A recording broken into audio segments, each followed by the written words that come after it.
From Amateur Radio Newsline Report number 2080, these are the Ham Nation headlines for Wednesday, September 13th, 2017. This has been a season of challenging weather worldwide. Our top story this week is Hurricane Irma, which at the time Newsline went to production was sweeping through the Caribbean and taking aim squarely at Florida in the United States.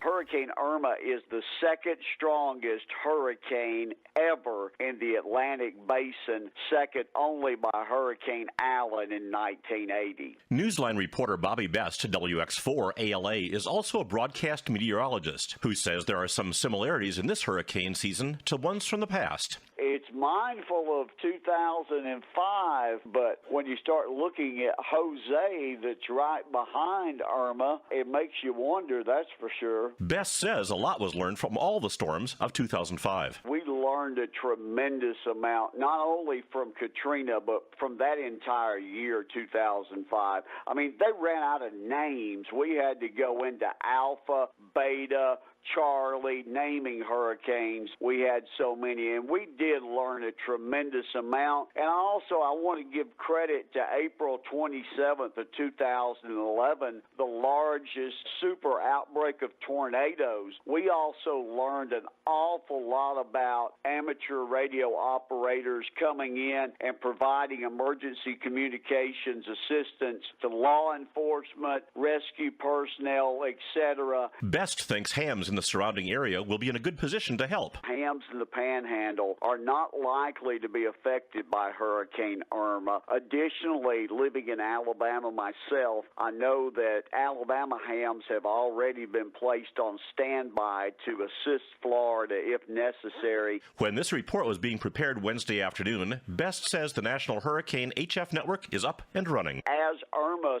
slowly moves to the west, the HF network down at the National Hurricane Center should begin to start getting a lot of good info in and able to send a lot of info out that hopefully will save some lives.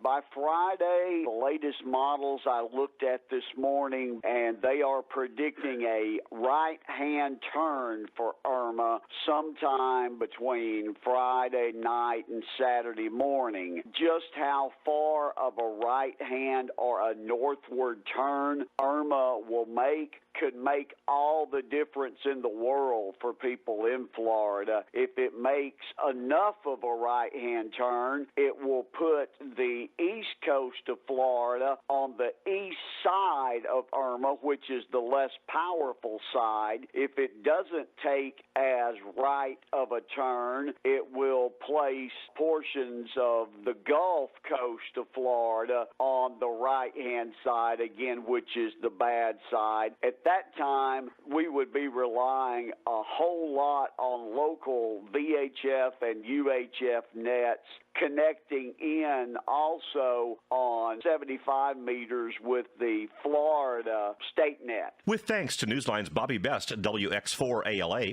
I'm Kent Peterson, KC0DGY, reporting for Amateur Radio Newsline. As this Ham Nation headline report was being produced on Sunday morning, Irma had made that right-hand northerly turn and was raking the west coast of the Florida peninsula. Obviously, Newsline will continue to stay on top of this developing story. And for the rest of this week's Amateur Radio News, and there's a lot, please listen to the full Amateur Radio Newsline report online, on a repeater near you, or on shortwave radio station WTWW at 9930 and 5085 kilohertz. And that's all from the Amateur Radio Newsline, your independent source for amateur radio news for 4 decades and counting at www.arnewsline.org. With Bobby Best, WX4ALA, Kent Peterson, KC0DGY, Karen Eve Murray, KD2GUT at the news desk in New York, and our news team across the globe. I'm Don Wilbanks, AE5DW. 7-3. We'll see you next time here on Ham Nation.